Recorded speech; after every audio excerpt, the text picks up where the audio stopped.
Hi students, இந்த வீடியோவில் நம்ம தினமும் யூஸ் பண்ணுற இன்னும் சில சொற்களை கற்றுக்கலாம். நிறைய சொற்கள் தெரிஞ்சாதான் பேச ஆரம்பிக்க முடியும் இங்கிலீஷில். எவ்ரி ஒன் இல்லை எவ்ரிபடி அப்படின்னா எல்லாரும், அனைவரும் அப்படின்னு அர்த்தம். எனி ஒன் ஆர் எனிபடி, யாராவது. சம் ஒன் ஆர் சம்படி, அதுக்கும் யாராவது அப்படின்ற அர்த்தத்தில் தான் வரும். ஆனால் இது ரெண்டுத்தையும் எப்படி யூஸ் பண்ணுறதுங்கிறத நம்ம அடுத்த வீடியோவில் பார்ப்போம். இது ஒவ்வொன்றும் ஒவ்வொரு இடத்துல வேற மாதிரி யூஸ் ஆகும். நன் நோபடி, யாருமே இல்லை, யாருக்குமே இல்லை அப்படின்ற அர்த்தத்துல வரும். நன்னாக்க யாருமே இல்லை அப்படின்னு. வாண்ட் அப்படின்னா விருப்பம், நீட் தேவை, லைக் பிடிக்கும், ஐ லைக் ஐஸ்கிரீம், எனக்கு ஐஸ்கிரீம் பிடிக்கும் அப்படிங்கிற அர்த்தத்துல வரும். இப்போ இதை யூஸ் பண்ணி எப்படி நம்ம சென்டென்ஸ் கிரியேட் பண்றது அப்படின்னு பார்க்கலாம். Everyone is studying because we have exam tomorrow. I do not see anyone playing. If someone is playing, our teacher will scold them. None want scolding. I need to score good marks because my father will get me a bicycle. If you need, you can take my book. I want to talk with someone now. So உங்களுக்கு என்ன புரிஞ்சுது அப்படிங்கிறத video pass பண்ணிட்டு ஒருத்தனை யோசிங்க. திருப்பி நீங்கள் video run பண்ணும்போது நான் தமிழில் சொல்கிறேன், நீங்கள் செக் பண்ணிக்கலாம். எல்லாரும் படிச்சுக்கிட்டு இருக்காங்க, ஏன்னா எங்களுக்கு நாளைக்கு எக்ஸாம் இருக்கு, தேர்வு பரீட்சை இருக்கு. நான் யாருமே விளையாடுறத பார்க்கல. சீனா பார்க்கறது, நாட் சீனா பார்க்கல. இஃப் சம்ஒன், யாராவது விளையாடினாங்கனாக்க, யாராவது, இப்போ பார்த்தீங்கன்னா இங்கேயே வித்தியாசம் இருக்கு பாருங்க.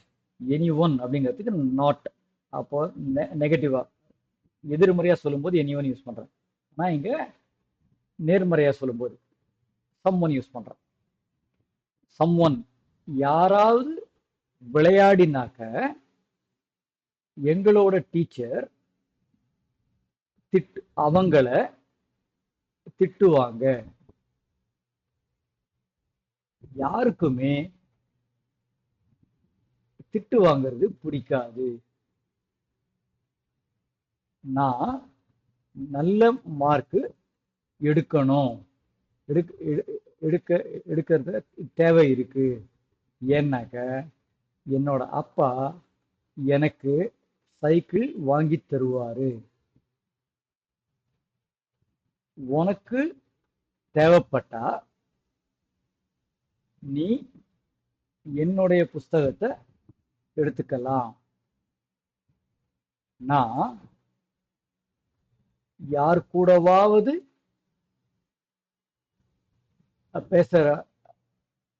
பேசுறதுக்கு இப்போ விரும்புறேன். உங்களுக்கு இதே அர்த்தம் புரிஞ்சிருந்தாக்க வெரி குட். இப்போ நீங்க ஏதாவது புதுசா இல்லை ஏதாவது வார்த்தைகள் பார்த்தீங்களா, இல்லை ஸ்ட்ரக்சர் பார்த்தீங்களான்றத பாஸ் பண்ணிட்டு யோசிங்க. யோசிச்ச உடனே திருப்பி நான் இப்போ நீங்கள் ரன் பண்ண உடனே நான் சொல்கிறேன். சார், ஸ்கோல்டு, ஸ்கோல்டுன்னா திட்டுறது. இந்த நீடு, வாண்ட்டு, லைக்கு, இது மூணுமே இதுவே ஒரு செயல் சொல் தான், இது வெர்பு தான் இது. ஆனாலும் அது எப்படி வருதுன்னு பாருங்க. எல்லாத்துக்கும் பக்கத்துல நீடு, வாண்ட்டு, லைக், அதுக்கு பக்கத்துல டூ போட்டு இன்னொரு செயல் சொல்லும் போட்டிருக்காங்க. வாண்ட் டு டாக், பேசுவதற்கு விரும்புகிறேன்.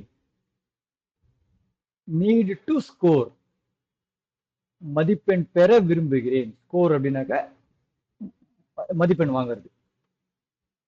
மதிப்பெண் பெற இது தேவைப்படுகிறது, பெறுவது தேவைப்படுகிறது. ஸோ நீடுக்கு பக்கத்துல, வாண்ட்டுக்கு பக்கத்துல அப்புறம் லைக். லைக் இங்க நம்ம ஸோ லைக் பக்கத்துல அது மூணுத்துக்குமே வந்து நம்ம ஒரு டூ போட்டு இன்னொரு வெர்பை போட்டுப்போம். அது ஒண்ணு கவனிக்கணும் நீங்க. மூணாவது விஷயம் நீங்க பார்க்க வேண்டியது நன். இப்போ to not see any one playing, யாருமே விளையாடுறத பார்க்கல. சீனாக்க பார்க்கறது, நாட் சீனா பார்க்கலன்னு சொல்றது. ஆனா இங்க பாத்தீங்கன்னாக்க நான் என்ன சொன்னேன், யாருக்குமே திட்டு வாங்க பிடிக்காது, எதிர்மறையா சொல்றேன். ஆனா பாருங்க நாட்டே இல்லை இங்க. டு நாட் வாண்ட் ஸ்கோல்டிங் தான் சொல்லியிருக்கணும். ஆனா அந்த நாட்டே இல்லை, இருந்தாலும் நாம என்ன சொல்றோம், யாருக்குமே திட்டு வாங்குறது பிடிக்கல அப்படின்னு தான் சொல்றோம். ஏன் அப்படின்னாக்க இந்த நன்னுன்னு போட்டீங்கன்னாக்க அதுலயே ஒரு நாட் இருக்கு. யாருக்குமே திட்டு வாங்குறது பிடிக்காது அப்படிங்கிற அர்த்தத்துல வந்துடும். இப்போ இது ஒண்ணு நீங்க கத்துக்கணும். நன்னுன்னு சொல்லும்போது தனியா நாட் சொல்லணுன்ற அவசியம் இல்லை. எனி ஒன் சொல்லும்போது, சம்மன் சொல்லும்போது தேவைப்படும், நாட்டுன்ற சொல்றது தேவைப்படும். ஆனா நன்னுன்னு சொல்லும்போது தனியா நாட்டே சொல்ல வேணாம். நீங்க நேர்மறையாவே அந்த செயல் சொல்லிடலாம். வாண்ட்டுங்கிறது ஒரு செயல் சொல் தான். அடுத்த வீடியோல சந்திக்கும் வரை பாய்.